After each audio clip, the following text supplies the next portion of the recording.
residents are saying that it's spoiling the view and very little is being done to address the root of the problem.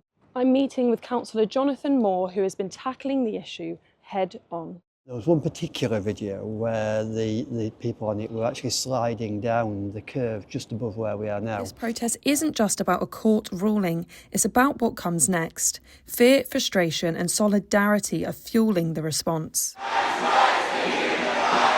Organisations like Trans Mutual Aid are now focused on what comes next, from local resistance to national advocacy. We had faith in our institutions, and this week that faith has been shattered. As Muslims will be fasting from dawn till dusk. At a time for giving and challenging yourself, one Oldham man is giving everyone precinct is facing criticism. The council has plans to redevelop the shopping site, complete with 200 new homes and a better shopping experience. But Carolyn, I know this is something you experienced yourself, so if you want to tell us a bit about that. Yes, so I actually got my diagnosis very recently. Now here, a groundbreaking drug for patients with advanced breast cancer will become available on the NHS. But it's an absolutely groundbreaking drug for people like myself, to be honest with you, so that we can actually just carry on with life.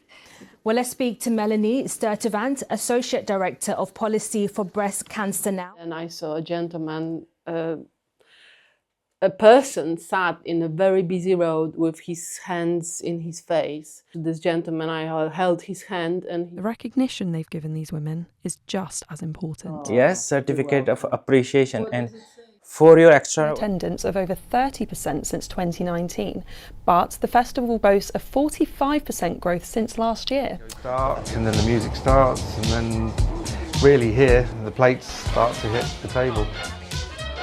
So I'm Nick Atkins. It's a bit like trying to hit all the senses. My name is Beatriz Maldonado Carrell. I am the head chef at Supper Club Tube. I am a Colombian chef. I moved to London. All the focus stays on making amazing food. People returning, heritage seekers, caretakers, artists. I'm staying in one of the revived cottages, a place once left to ruin, now part of a cultural reawakening. Literature. Names like Peg Sayers and Tomas Krian told stories not to publish, but to preserve. The books are only one thing about Peg. Peg was an extraordinary woman. Still being sidelined by institutions meant to protect it. But this isn't just about Ireland. It's really important that we get some long-term funding to keep this sustainability studio open. So there'll be targets for shipping to reduce emissions. What are the practical... Good evening and welcome to Keys News. Today we are interrupted from our usual topics of news and culture to bring you the all-access coverage of... Onto a happier note, we now head live to our newly constructed studio in... What brings you to Chinatown today? To see what's going on, but apparently it's not nothing much. Is there any specific tradition that you follow?